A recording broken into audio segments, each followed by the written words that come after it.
Welcome to the Kortex Media Podcast, Marketing Accelerator, your compass for navigating the dynamic world of marketing and business growth. I'm Korson Schmidt, founder of Kortex Media.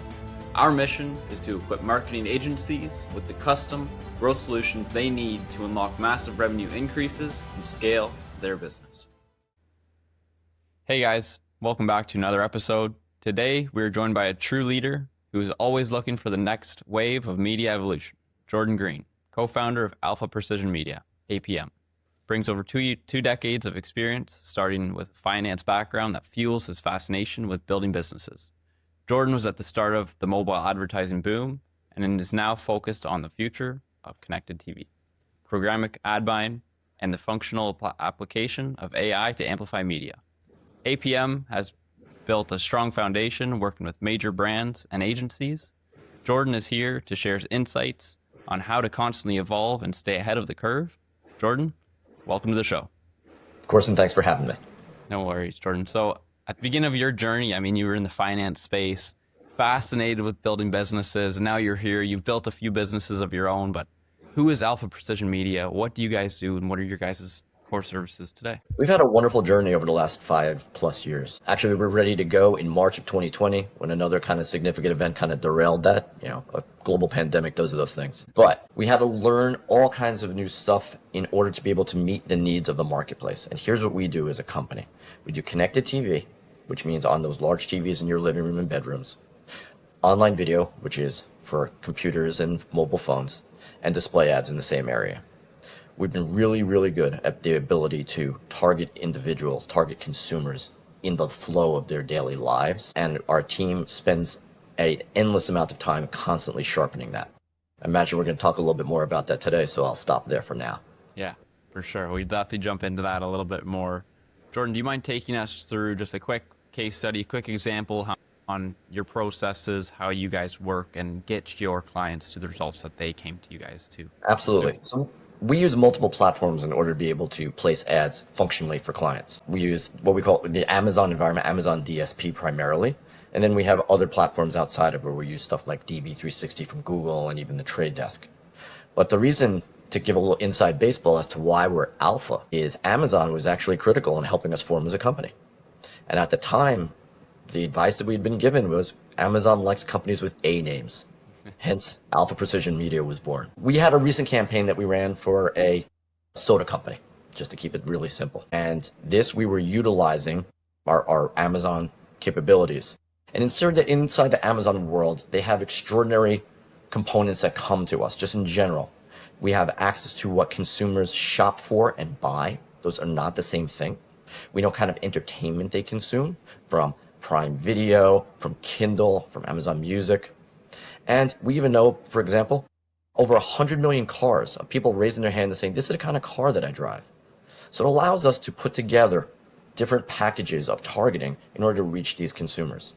Amazon claims to have trillions of signals at this point, but the key is how to bundle them properly in order to be able to meet consumers' needs, or meet consumers' needs on one side and what the client needs in order to reach those consumers. So for this particular soda brand, it was a matter of they've been around for over 80 years. It is a name that everybody knows. So then how do you continue to penetrate that market?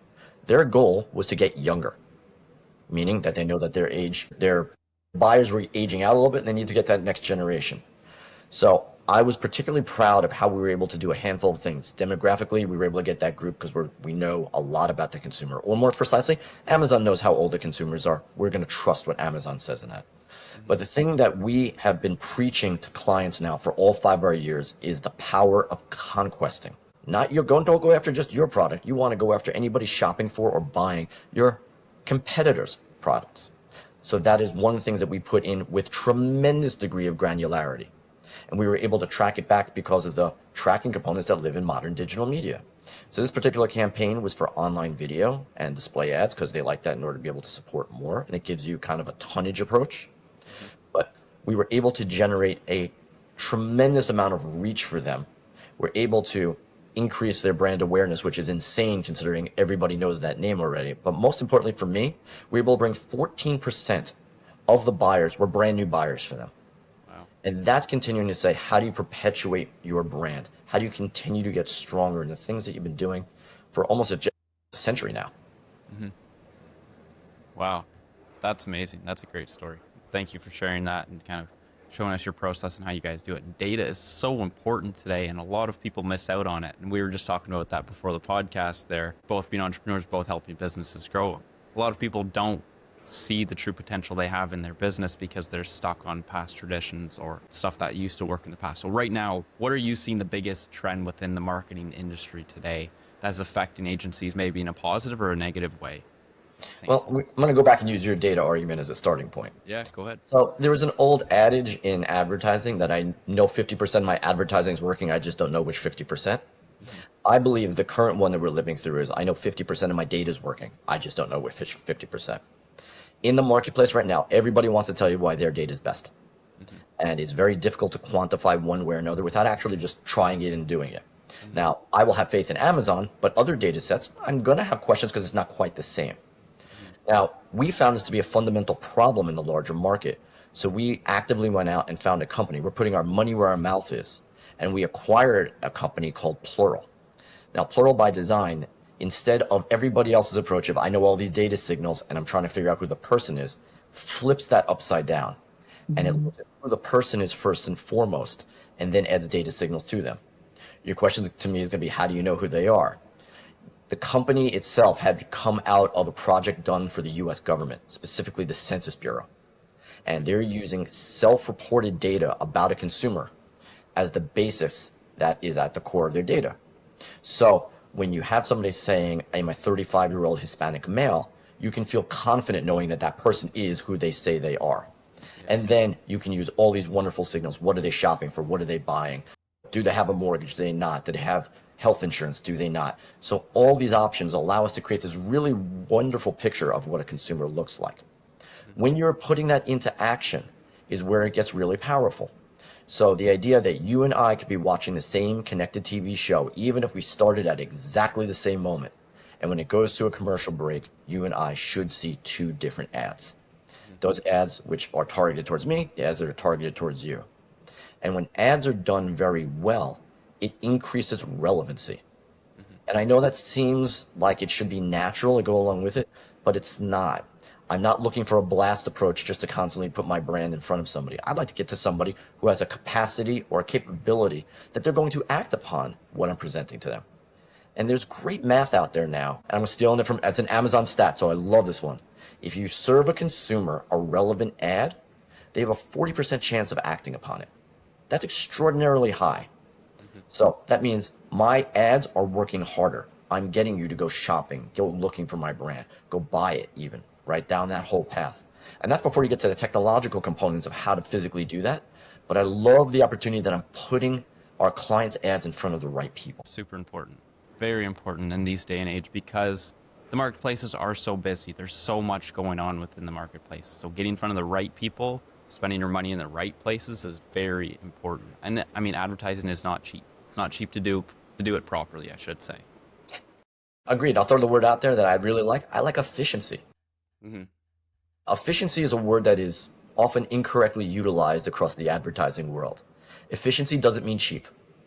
Right? Efficiency means that the money that you're spending is reaching the people that you want to reach. That's the way that I view it. And when you're doing that, you have a much more productive campaign as opposed to just I served impressions.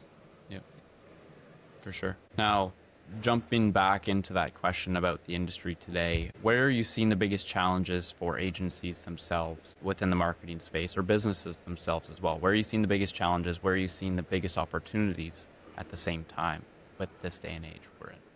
Well, it's fascinating. We're 9 minutes into this discussion, and I will tell you that we're about to hit on those two letters that everybody wants to talk about, AI. Exactly. AI is massively misunderstood as a concept. AI, for the vast majority of consumers, is using, ChatGPT in a way that looks like Google+, right? Yeah. I just want better searches. Inside large agencies and inside brands themselves, they will often say, I have AI. And when I ask them, what does that mean? A lot of times they don't know. Right? So AI, we had to repackage in a way so we could offer it back to clients in a way that seems sensical to them, right? They've invested $1 billion into their initiatives. It's kind of hard for me to come in and say my way's better. Yeah. So instead what we did is we repurposed everything into what we call functional AI. And what I mean by that is I'm going to use some AI tools beforehand. And each one of these, by the way, are custom that we've built over a great deal of time and a lot of energy now. But I'm going to use that before your campaign to take the audiences that we believe to be there. And now we're going to continue to evolve them. So we're going to expand. It's imperative because you know your target audience, but you want to keep expanding that pie at all times. So part number one, before the campaign. During the campaign, we have ad units. We call them alpha high impact ads that are now AI infused. And this literally allows a consumer, I'm going to make it real simple for an online video like this. They would see the ad and there's a slider on there. And on that slider allows them to go and interact with the brand inside the ad unit itself. The ChatGPT guys did us a wonderful service that people now know what that is. So I can either do predetermined questions or there's open-ended stuff. So I can put an open-ended question out there, and the AI itself has been programmed to have guardrails.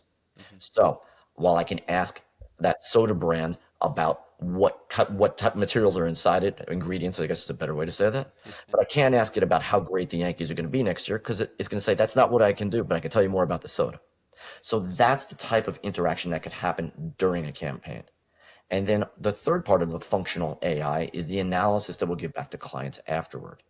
We have technologies that we built that will look at video ads and show our brands, our clients, what the consumer was looking at, what caught their attention inside a particular campaign. So case in point, we had a toothpaste brand that we ran earlier this year, and they ran 2 ads in a traditional A/B test like you would, which one of them focused on the product and the other one focused on a dentist. And it wasn't close as to what was getting the most attention. The dentist one, having a human component inside there, was incredibly valuable. That's what the consumer wanted to see more of. That's what they were engaged with. So what do you do with that? When I got to present that back to the client, the next round of creative, the next round of ads that they created were heavily dentist focused. Amazing. Yeah. Great point. We don't use AI at the full potential. And there's automation on top of that, which is another whole layer to AI as a whole. But we'll focus more on kind of what you guys are doing with AI and how you guys are really leveraging this tool to get the data sets. We do it for what you say too. We will use it as an optimization tool as we go through. But the term has become both so trite and both so big at the same time, it often becomes difficult to understand what is AI. Yeah. And so literally my point of view is always make it so people can understand what we're going to do with it. Yeah. And from there, it kind of flows. Oh, I can do this too? Yeah. And that's the type of creativity you want to help, encourage. Yes, definitely. Definitely. Super important.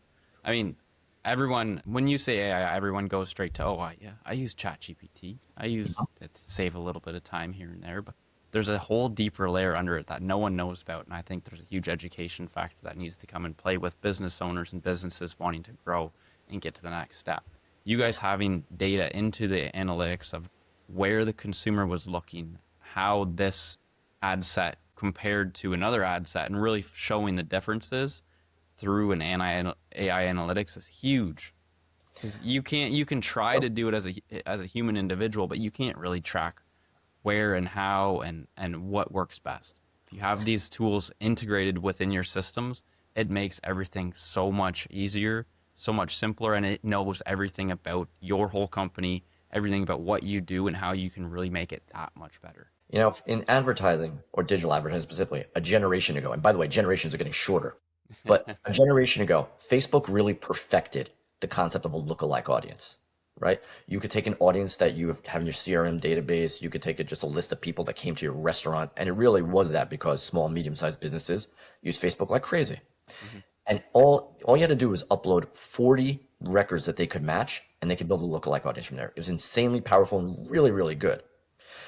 I will say that Amazon took that and put it into kind of what I call industrial advertising, which is you had to match 20,000 records as a starting point, and then they'll build lookalike. One of the things that we've put in place to build audiences now is instead of just looking alike, as a grouping, we're now taking the consumer journey and making it one by one. And what I mean by that is you and I may be going out there in order to buy, I'm going to make it up, a jacket of some kind, right, that we saw an ad for. We may have very, very different paths to make that purchase. And understanding those different paths, meaning the touch points along the way, is very, very valuable in terms of how to put together a cohesive advertising strategy. especially when you go multimedia. And that is my favorite because that's how we all live our lives. Unfortunately, a lot of companies still have compartmentalized buys. This is my TV buying. This is my digital buying. When you combine them together is where you get real power. I showed you a CTV ad this morning while you got dressed. I showed you an ad on your mobile phone, same brand because I know it's you still, as you're commuting to work. I hit you later up in the afternoon when you're on a news site trying to catch up on what you missed then, and I could hit you with a CTV ad again in the evening. And why so many? Because it takes a consumer 3 to 9 touches in order to act.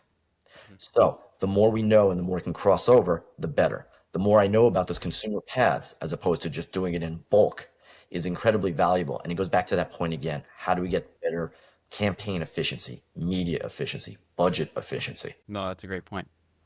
Right now, in the industry itself, within marketing, what's the biggest misconception that a lot of business owners, whether it be agency owners, whether it be business owners in general, outside of the agency and marketing space, what's the biggest misconception they're missing in their marketing today to truly benefit their growth as a business? That's a great question. And I would say that it's not just them, it's people in general. We get stuck in the things that we're used to doing. And there's so much new. And if we had stuck to that, everybody would still be using Google as the primary place, and this ChatGPT thing would fall on away instead of being the fastest adopted technology in the history of mankind. So I love to be able to take that and bring it into a business environment. The bottom line inside agencies is people who work there don't get fired for doing the same things that they've done in the past. Mm-hmm. But with so much new innovation coming along, so many new companies, there are hundreds of AI platforms, for example. Being able to play with the new is imperative to continue to evolve.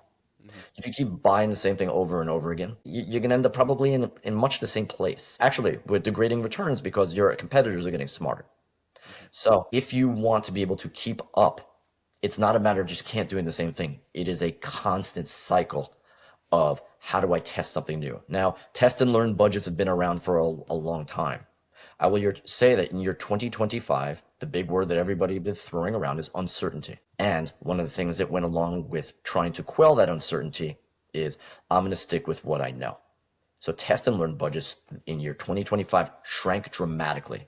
And I think that is to the detriment of the larger industry.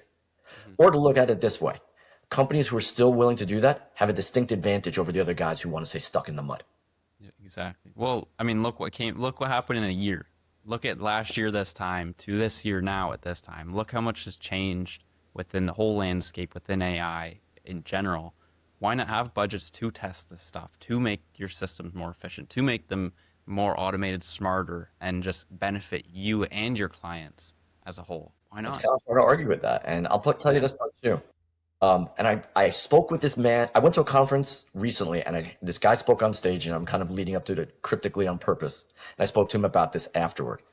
I've never seen anybody be able to capture an entire room's attention. We're all at conferences, and everybody's looking down instead of looking up, right? We're all looking at phones and computers. And then he mentioned the fact that his older sister's name was Alexa, and that got everybody's attention. Wow. Okay? You got credibility with one word. And I spoke to him afterward because my belief is that AI is extraordinary. And just putting it for whether it's optimizing a campaign, helping me with my calendar, creating a completely new video from just concepts that I've created. There's so much capabilities. And tomorrow, literally tomorrow, will be better than today. Every day it's getting better. But my belief is you have to have a human being at the end of that in order to be able to control those reins. And I took my theory and I brought it to him, and he absolutely agreed with me. So while I'd love for ad buyers, whether brands or agencies again, to be playing with new AI, at the same time, it's like, okay, I'm going to use these tools, but what else can I do? What else can I be doing with or without them, right? Understanding how to place the best version of your ads out there. We are really big. Well, personally myself, I'm big on this as a theory, which is just because something has always been done one way does not mean that it has to be. So how do we reinvent something that is old and make it new? My big one is TV ads look exactly the same way today, for the most part, that they did in the late 70s on 13-inch black and white TVs. I think it's time for a real evolution here. And we have Alpha's high impact ads. We'll take those CTV ads. Instead of using that 75-inch TV in the living room, like the old 13-inch, how do you use this real estate smarter? So we will utilize the surrounding areas around it. That video will become smaller because you've got more than enough real estate so you can still watch the whole video. We can put more other marketing elements in there. We can put calls to action, although I will say that the vast majority of consumers still want to be talked to from the TV as opposed to interacting with. So the opportunity to take something that is a traditional video ad and amplify it for 2025, 26. How do we make it so this seems more engaging? Wow, that's innovative. You got my attention because that didn't look like the last one that I just saw. That's the type of component that we have an opportunity to do right now. I'm proud to say that we're doing these things. These aren't like foreign. And I've been blown away by the creativity that our lab has created, as well as working with clients and saying, can you find a way to do this? Absolutely. And we're flipping these ads back to them really quickly now because we've gotten good at it. And the hardest part still is clients have to approve the ads. So that tends to be the longest tentpole. But just giving them the forewarning on that kind of is a good planning in the process. Understanding how to don't get ahead of the wave, but just stay smartly on the crest of it. Yep. I mean, right there, you broke down marketing as a whole. We don't want to be the same as everyone else. We want to be different. We want to change. And that's how you're a good marketer. That's how you get your company to stand out from the one that's just beside it doing the exact same thing as everyone else. That's what we want to do as marketers. And I think we've almost lost our touch with that because we see something that our marketers or business owners will see something that works. Like, hey, that works for that guy. Let's do it.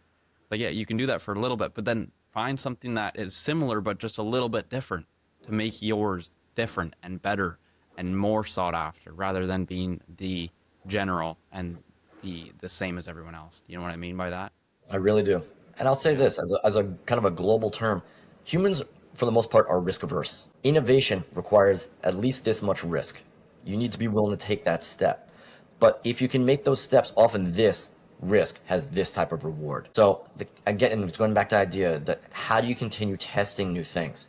How do you make sure that media out there isn't moving on without you? We're only 3 years from where I had to give a presentation where a client did not understand that consumers would be streaming content legitimately. We're at the point now, of course, and if you and I are talking in a year, streaming is the dominant form of delivery coming to those large TVs. And that seems extraordinary. But back then, it's like they, again, had to pick individual TV networks that they had to be on. And my point of view is consumers consume on their terms, not the ones that we want them to. So let's find the audience that you want and then use all these fantastic technologies to actually deliver it back to the right people. For sure. Now, bouncing off this question, we went through a little bit of everything. We went through connected TV, we went through Facebook, we went through content, we went through all the above. You guys use a broad approach, touching everyone in different ways. But what is your opinion? In your opinion, what is the best marketing effort marketing agencies can do today to benefit themselves for client acquisition or lead generation for marketing agencies themselves?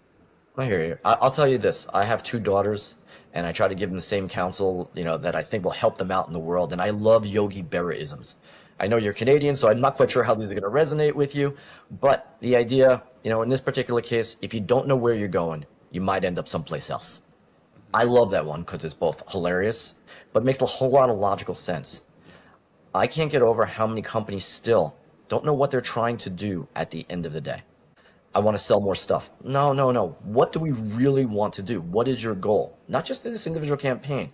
Because once you can figure out where you're going, it makes it much easier to line up the boats to get there. And then it determines what media you're using. Do I want to have true reactivity and engagement? In which case, TV is not going to be my strongest place to be able to put my money. Instead, I should be putting in stuff like online video where I can leverage the best of all worlds. Or, there still is a play for display, but display is in enforcement of those other components. Creating a display campaign on its own is probably going to fall to deaf, blind eyes, I guess is a better way to say it, because we just don't see them the same way. Together is when those things kind of come together. That's terrible English. But anyway, the point that I'm getting at is, from a strategic standpoint, think strategically. And I'm watching clients get all twisted around. And it's not at the behest of their clients saying, oh, we got to be able to do this. Often, it gets stuck in, this is the machination for how we have to deliver on the impression counts that we told them that we were going to be able to do. How do we get efficient spend? And I like the idea always, how are we moving the business ahead? How are we achieving actual business goals? Because impressions are not goals. It isn't. It is a mechanism to get from here to there. There's only two things that really exist in all of marketing. I want more people to know my name, right? Brand awareness is the fancy version of it. Or I want more people to buy my stuff. That's really it. You can find some variations that might fall in a third bucket, but for the most part, that's 98% of all marketing. And if you can kind of stick to a strategic approach of saying, this is what I'm really trying to do, you really end up in a significantly stronger place. That's huge. Especially, I've spoke with entrepreneurs and business owners, and a lot of them know where they want to go, and they have that breakdown sheet of how to get there. But there's also a lot that don't. And it's like, even in life in general, if you're not a business individual, you don't want to be an entrepreneur, you don't want to be in business and grow your business. You still need to, and if you want to be somewhere in life and you have a goal to hit, you have that main vision on where you want to be. But once you have that main vision and you know where you are now, breaking that down into simple steps, monthly steps, weekly steps is way easier to get to that destination. Just another breakdown, for example. If you are driving your car and you want to go to Las Vegas, for example, and if you have a map with every turn that you need to take to get to Las Vegas, it's way easier to get there. If you have the destination in mind, maybe Las Vegas, I don't know, we'll kind of see where the road takes us. You're not going to end up in Las Vegas because you don't know where you're turning, you don't know where you're going, and you're just along for the ride. Business is the exact same aspect as that. Break it, know your end goal, break it down step by step. You know what you need to accomplish. You're committed to what you need to accomplish because you know what you have to finish by month, by quarter one, by month one, for example. And I think that's a huge misconception business owners and people miss. It's like, just make the foundation and stick to it and you will succeed. Just continue focusing on what you need to do week by week, month by month, and eventually it's all going to unroll to where you want it. So just to expand on your point. I'd say this also. I very much like your Las Vegas analogy. And I would say this, there is room in there to have that sort of a mix in between. I want directed discovery, right? I want to be heading towards Las Vegas, but look at all these other things that I've learned along the way. Yeah. We've had clients that have been both open to that and then clients that have adamantly railed against it because they're just so used to doing it. We had one jewelry client. They viewed themselves as saying high-end jewelry. But they were doing really, really well with another subset, and they could not accept that. And they kept telling us, no, we need to advertise to this group. But we're selling more down here. Yeah.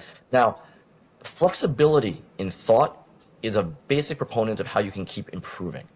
And what this brand didn't recognize was the opportunity to massively improve their overall business.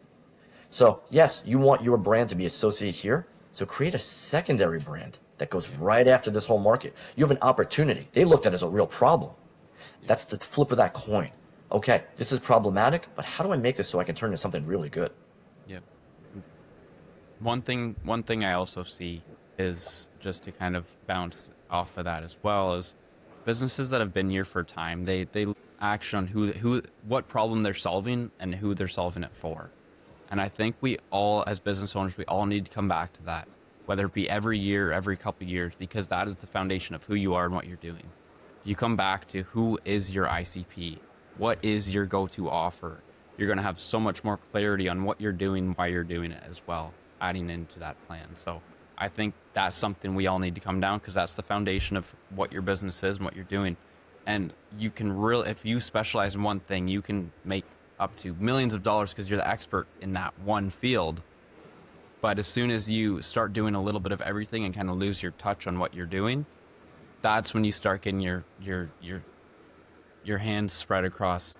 You're doing too much, and it makes it harder to scale. It makes it harder to move forward as the business. So I think that's super important. Every couple of years, just really focus on who you are, what problem you're solving, and who you're solving it for, making that foundation just a little bit stronger every year. What you're suggesting is a very difficult thing to do. We're all so busy doing, we forget to be doing. We forget to keep thinking. Something as simple as this. Look, connected TV is, I view, as the greatest opportunity in this entire evolution of digital media. You get the reach of TV and then the targeting and the measurement of digital. It's a wonderful combination. Yeah. However, we've had clients that come to us now and they won't let me find the audience. I can find your audience, right? And I can do it in a way that is more efficient and more effective. But when you're coming and saying, I have to be on HBO Max, what you're now doing is you're artificially changing the dynamic of what's there. And yes, you may watch HBO Max in your household, but that doesn't mean necessarily that's what your consumers do. For example, there is an entire group of CTV networks, of platforms called FAST, free ad-supported TV. We know these as Tubi and Pluto and Zumo. And there are hundreds or thousands of channels in there. Consumers are using this as, I don't like this, but the idea of a digital, they call it digital linear, and that's, it's a mistake because linear is what we think about broadcast. But the idea that it's just on all the time as opposed to being on demand. If I can find your audience that's in there, and it's going to be more effective and less expensive, why am I trying to artificially insert HBO Max into that equation? Mm-hmm. And when we get clients that insist upon that, I'm aware that it's a checkbox to a degree. They need to be able, an agency needs to be able back to put that big logo on the page when they show it back to the client, look how good we did. I'd rather they show, look how good the results are that we were able to drive from a campaign. So it's different in the world of connected TV, per se, than, let's say, online video. Online video, we have millions of websites and apps that people are consuming every day. In reality, for streaming, there's 10 to 20, maybe 30 different platforms that you're going to reach into, before you start getting into something like Bob's TV. I don't want Bob's TV, right? I want places where I can find those audiences and audiences that potentially can be engaged. And then how do you use that space in a more effective method? Again, it is a tactical approach that leads back to that strategy, but know where you're going. What is the goal of what you're trying to actually achieve? That being said, just bouncing into APM there, Jordan, what are your guys' goals for APM? Where do you guys want to take the company? Where do you guys what's the vision behind Alpha Precision Media for the future? That's a great question. We have consistently tried to be in a place where we're leading our clients to be the smartest guinea pigs in the market. Mm-hmm. We're going to give you the things that make you feel comfortable, but I want you being smarter about how to execute. For example, this year, we have added true programmatic ad buying as the offering that we're able to bring back to clients. Now what we're doing is we're applying data onto the inventory even before they buy it from us, right? Mm-hmm. So the best clients that we've had are buying, instead of using all their data parameters in order to try to find something, they'll buy open pipe from us, literally. I'm buying a campaign from Alpha. And in there, we're able to find, here's the Hispanic audience in different areas of Los Angeles. I could be that specific by using our data in there. Now, what's the advantage? The data comes by using it. I hate the term curate. It's been overused at this point and just slammed into the ground. But we're able to provide stuff back to them that is going to match their needs right away, especially for companies that are trying to do more broader appeal. We can get very specific, but for broad appeal, it's really better. And for demographic, we're excellent at that because that goes to the core of what Plural can offer in this case. Mm-hmm. So by being able to offer that back to them, we're able to keep their costs lower. Why? Because they're not buying audiences inside their DSP. DSP, for your listeners, is demand side platform. So the three big guys there are Amazon, DV360, and the Trade Desk. That's the tier one of those. So giving them just a pipe to be able to buy from us, they can keep their costs lower for their data up front. They pay a little bit less in terms of their overall ad tech taxation that goes along the way. And we're able to give them results that are above and beyond. Now, earlier this year, literally January of this year, this was a wonderful experiment. We had kind of played in this, but hadn't really rolled it out for that many clients yet. And we're at the point now where we are devastating, destroying any model that we thought we would have been able to get to. And I'll tell you specifically what I'm talking about. The number one metric that clients look for in video campaigns is VCR, video completion rate. Mm-hmm. Now, the market seems to have settled into a 65 to 70% of a video. That's good enough for me. We've never accepted anything less than 70. We look under 70 is failing. Now, we've consistently, when we've been doing managed service, which is us hands on keyboard, have been in the high 70s. Sometimes we're touching into the low 80s. But we just broke our own home run barrier. We had a campaign that just completed using our PMPs, and they were in the high 80s. Now, 80%, think about what we're doing. Let's just call it, I'm going to round it off. I know what the actual number is. Call it rounded at 87%. 87% versus 67%. Okay? I have a 20% bump just by being involved with us. And how did we do it? We took that half a step back and did the thought process, right? Yeah. We applied the data to what we're supplying back right at the core of where that inventory is being served up. That component right there is how do you get more effective? How do you get more efficient in your ad buying? That's that component. And clients should be thrilled because that's the type of stuff you get to bring back. That's what you talk to your client about, your brand, and say, look what we've been able to accomplish here. Yep. And all it is by listening to the actual problems that need to get solved and then helping the client solve it. Now, it does require open-mindedness both from them and from us in terms of how do we get everything to work just right. And when it does, it hums. That's what modern media should be. Now, you asked me what I'm looking for going forward. I know that we got this spot, and now lots of other people are going to follow here. So the question is, how do we keep pushing this forward? And the way that we keep pushing this forward is by more audience development, more audience understanding, more paths to purchase, as well as how do we constantly improve what those ads look like. And by putting it all together, I'm getting that more relevant ad that's going to make somebody act. Amazing. Back to the traditional foundation of marketing. How can you guys stay ahead of the curve to be the one that stands out from everyone else? So I love that. And it's hard, by the way. It's hard. I mean, we actually have to market to our own clients, right? I have to use marketing tactics to talk to them in ways that they'll understand. So what does that mean? It means that when I'm talking to a client who's stuck, and I'm like, no, I got to have my HBO Max. I've got to now touch them like a person 3 to 9 times to get them to see, okay, there's more to my world that's available. How about we do some of that and do some of this? Yeah. That type of thing. We're still human beings. And, I've always, when people get stuck in the concept of B2B, business to business marketing, my encouragement is, how would you talk to a person? Because that's who's still viewing it. Yes, they have their day job, but they also have their life. And inserting yourself into the flow of a consumer's life when it's appropriate for them is a success. Amazing. That's awesome. I love the breakdown. You have your Las Vegas pictured out, and every turn you guys want to make to that.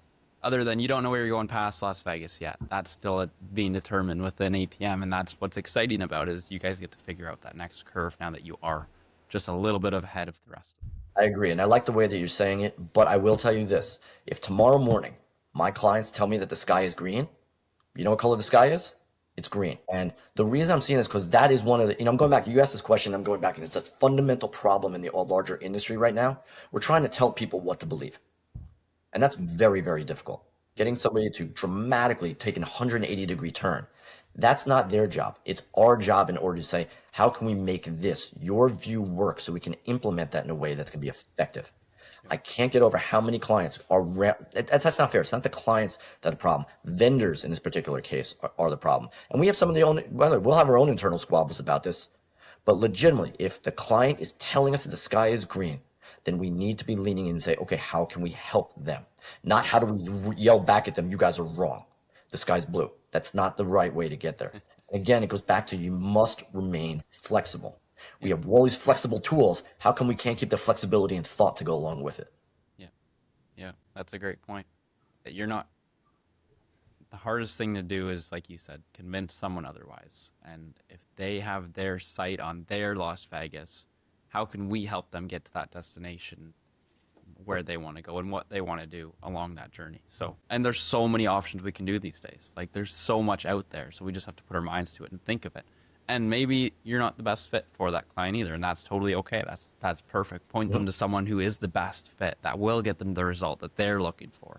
But back to what you said, the world today within marketing and in general, there's just a lot going on. It's a very saturated market. There's a lot of people that are very, very great at what they do. There's a lot of people that are not really great at what they do, and it causes a trust barrier in this agency world, marketing world, and etc. And it makes it tough on the rest of us that do great work in the market today. Sorry, I knew you were going to chime in there, so go ahead. No, understanding is very difficult. There's a lot of noise. Yeah. A lot of noise. So I can recognize, especially, let's move away from agencies. Let's talk about small and medium-sized businesses, because that is the lifeblood of economies. Yeah. And the case in point, a couple of years ago, in the wake of the George Floyd issues that were going on, specifically here in the United States, 400 large brands signed a pledge to take all their ads off of Facebook. Honestly, while that was not as great for Facebook, they didn't even blink, because the lifeblood of Facebook is small and medium-sized businesses. Mm-hmm. They've done a remarkable job of being able to sell into that market by making it very simple to start ads, right? You can give me a budget and I can run it. That's it. I don't have to do any more targeting. Yeah. So If I have a small chain of delis, if I have a wider chain of restaurants, I can use all these tools. So the smallest business or the largest businesses all get access to the same stuff, but I can just say, okay, I'm going to trust the platforms to take care of it for me. That is fundamentally a great sale, right? So it's something I can trust and continue to go through. These companies are gigantic. So at the same time, they have a little bit of too much power in an overall industry, but as small businesses try to figure out how to advertise, what can they do? Over time, marketing has looked very complicated. I can't get on TV. I got to hire an agency. Somebody's going to have to create it, and shoot a commercial for me. Then they're going to figure out that. I'm going to have a plan. Then I'm going to have to pay them a fortune. But now something like connected TV has really broken that down. I can buy, if I'm a small business and I spend a couple hours learning, I could actually buy my own TV media relatively effectively now. I could shoot an entire commercial by using my iPhone and some AI tools that I found with a Google search. So it's kind of extraordinary how so many of these barriers to entry are getting broken down.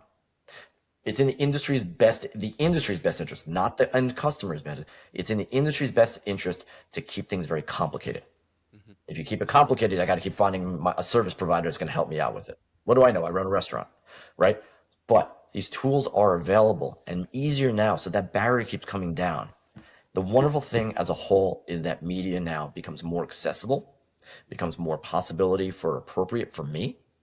And honestly, if brands, or regardless whether they're retail locations or actual brands, somebody's creating a new brand, they have a greater applicability to be able to reach into consumers' lives. Again, in order to say, how do I get you to know more about me? How do I get you to buy my thing?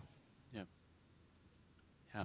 We all say it, that our phones and everything's listening to us. And I mean, they're maybe not listening to us, but they know what you've clicked on, but they know it's kind of scary, but they know everything about you and what you've done, and that's how they're attracting you. I did have a conversation with someone on the podcast a couple weeks ago, very well known in the web compliance side of things. And he says the US is really starting to track down on actual laws within the web compliance space.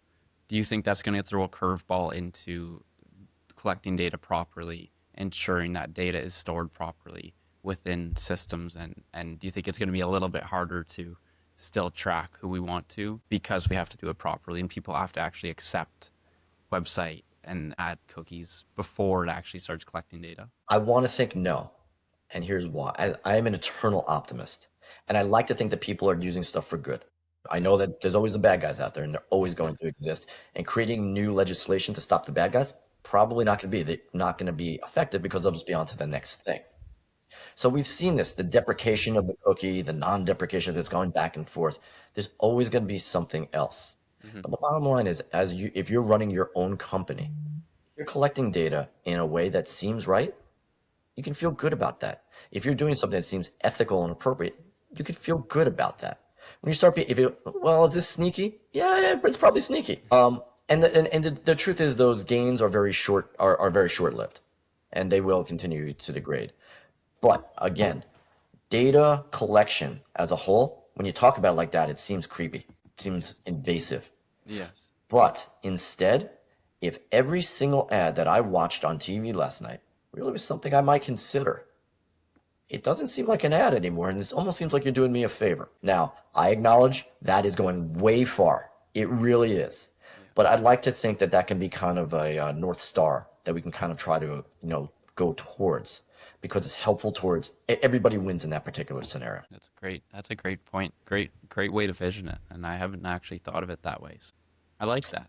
I'm going to use that. No, that's awesome. Jordan, for young entrepreneurs getting started within this marketing space, or just getting started with entrepreneurship in general, what is the best piece of advice you have for them to take their next steps forward?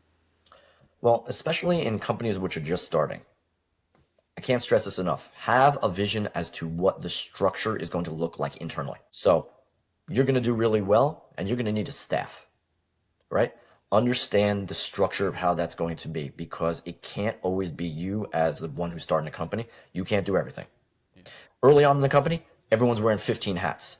Yeah. But as we keep getting a little bit more mature, we need to have different groups, and it makes it easier to manage. I can manage 3 people. Managing 30 is a lot throughout a day, and I haven't got to the things that I want to be able to do. Yeah. So having that structure, it makes it better for you as the entrepreneur, the one that's starting this. It makes it better for each one of the guys that you're joining your team. Girls too, for that matter. I'm just using that generically. But as you're adding to your team, it lets people understand where they are and what they do. And in that process is that clarity is distinctively helpful to the human condition. We all like to know what it is that we're doing on data. Doesn't mean I'm not going to work or do some stuff over here too, but I know this is what my vision is every day. So that is one component I can't stress enough. The second part is, and it's my nature, so I'm going to pass this on, is over communicative. Not just what you need to know. I want you to know stuff outside of that. And I found this to be incredibly helpful, both in managing even everything from managing businesses and having very large teams to even managing girls softball teams, right? My daughter plays softball growing up, and I always like to know. I didn't want them just to go out there and tell them, I want you to hit the ball to right field. I want them to understand the why and what was the function in it, because they learn, and the next time they're going to come up, they may have another idea.